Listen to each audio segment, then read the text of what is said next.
ప్రస్తుతం ప్రేక్షకులు అంతకుముందులా లేరు. సినిమా చూసే విధానంలో వారి అభిరుచి, అంచనా పూర్తిగా మారిపోయాయి. స్టార్ హీరో కుటుంబం నుంచి వచ్చాడు కాబట్టి సినిమా బాగా లేకున్నా అభిమానులు బావుందని చెప్పాలి అనే ఒత్తిడి ఉండేది. రికార్డు కలెక్షన్లు అందుకున్నట్లుగా మీడియాలో చూపించాల్సిన పరిస్థితి ఉండేది. ఇప్పుడు పరిస్థితులు భిన్నం. ఇప్పుడు ఎవరైనా సరే సినిమా హిట్ కావాలంటే కథ నచ్చాలి, యాక్టింగ్ నచ్చాలి. ఈ రెండూ లేకపోతే హీరో కొడుకైనా, హీరో అల్లుడైనా సరే ప్రేక్షకులు నిర్మోహమాటంగా ముఖం మీద చెప్పేస్తున్నారు.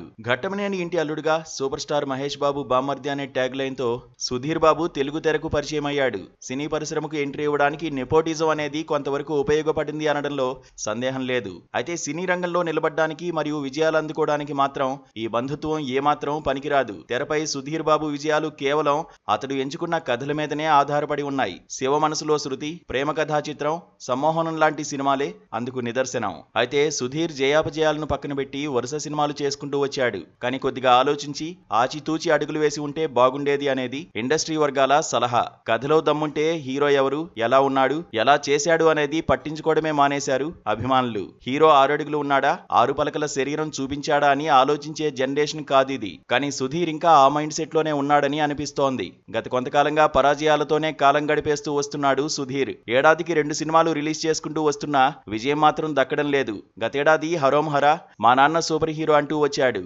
2 బాక్సాఫీస్ వద్ద బోల్తా పడ్డాయి. ట్రెండ్ కు తగ్గట్లు ఉంటుంది కదా అని ఈసారి దెయ్యాలు, దేవుడు, హారర్ అంటూ జటాధార సినిమాతో ప్రేక్షకుల ముందుకు వచ్చాడు.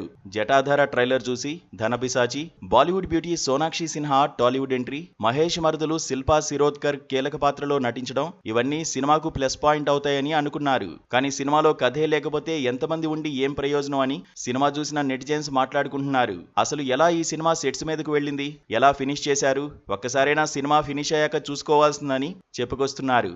దేవుడు షాట్స్ 2 వేసి పూనకాలు తెప్పించేయచ్చు అనుకుంటే ఇప్పుడు ఆ దేవుడు కూడా సుధీర్ ను కాపాడలేకపోయాడు అని చెప్పొచ్చు. ప్రస్తుతం అందరూ సుధీర్ కిచ్చే సలహా ఒకటే, కథలపై ఫోకస్ చేసి నెమ్మదిగా ఆచితూచి అడుగులు వేయాలని. బాడీ మీద చూపించే శ్రద్ధ కథలపై పెట్టి చిన్న బడ్జెట్ అయినా కూడా ప్రేక్షకులను మెప్పించే సినిమాలు తీయమని కోరుతున్నారు. లేకపోతే హీరోగా కాకపోయినా విలన్ గా అయినా సెటిల్ అవ్వమని హితబోధ చేస్తున్నారు. మరి సుధీర్ ఇప్పటికైనా మారతాడా లేదా అనేది చూడాలి.